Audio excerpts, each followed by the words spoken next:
Inter their bodies as becomes their birth. Proclaim a pardon to the soldiers fled, that in submission will return to us. And then as we have taken the sacrament, we will unite the white rose and the red. Smile, heaven, upon this fair conjunction. What traitor hears me and says not amen? England had long scarred herself. The brother blindly shed the brother's blood. The father rashly slaughtered his own son. The son, compelled, became butcher to the sire. All this divided England, York, and Lancaster, divided in their dire division. Oh, now let Richmond and Elizabeth, the true successors of each royal house, by God's fair ordinance conjoin together.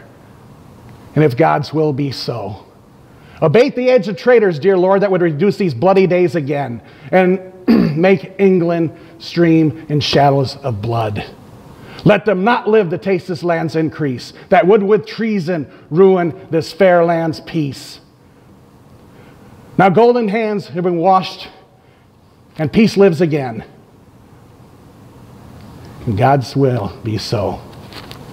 Amen.